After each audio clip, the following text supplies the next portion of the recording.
بسم الله الرحمن الرحيم والصلاة والسلام على رسول الله. اللهم صل على سيدنا محمد صلاة ترضيك وترضيه وترضى بها عنا. اللهم صل على سيدنا محمد عدد ما في علم الله صلاة دائمة بدوام ملك الله.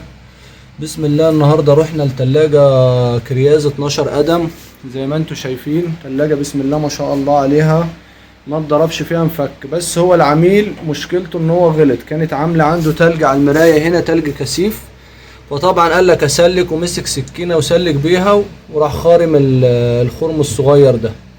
فان شاء الله وربنا يوفقنا باذن الله، صنفرنا المكان ده وهنلحمه باذن الله ونشحن التلاجة ديت ونسأل الله ان ربنا يوفقنا، لان التوفيق من عند ربنا. فانت لو عندك تلاجة عاملة تلج يا ريت تفتح البيبان وتحط لها مروحة وتسيبها تتهوى لوحديها، يا الا تسخن شويه ميه سخنين لو انت مستعجل وتكبهم عليها. لكن تسلك بسكينه، تسلك بمقص، تسلك باي حاجه، رجاء انا ما انصحكش.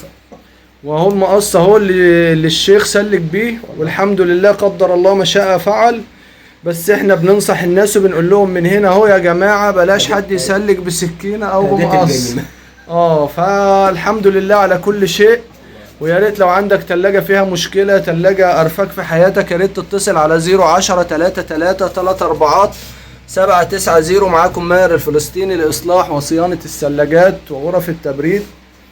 ويا ريت تخشوا تدعمونا وكل واحد يشاركنا برأيه، وهل حصل معاك الموقف ده قبل كده ولا ما حصلش معاك.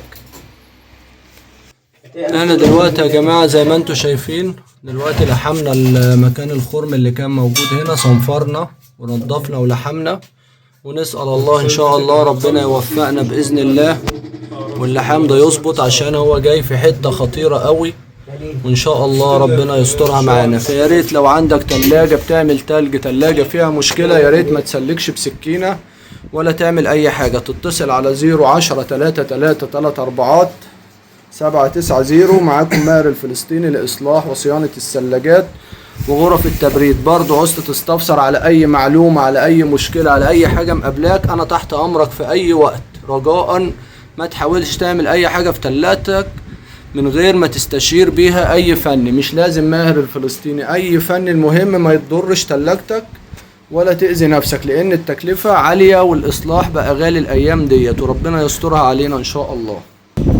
انا دلوقتي يا جماعة بنعمل عملية فاكيوم اهو، زي ما انتم شايفين العداد بتاعنا وداخل على 30-30. نعمل عملية فاكيوم اهو. مركبين الجيتش بتاعنا على بلف الشحن، وركبنا الفلتر بتاعنا وقفلنا، وسايبين بس الكابيلاري ده عشان نعمل منه الفاكيوم. فاحنا دلوقتي بنفاكيوم. الفاكيوم ده بنصبر حوالي 10 دقايق او ربع ساعة، نخرج الرطوبة من الدايرة والهواء اللي في الدايرة.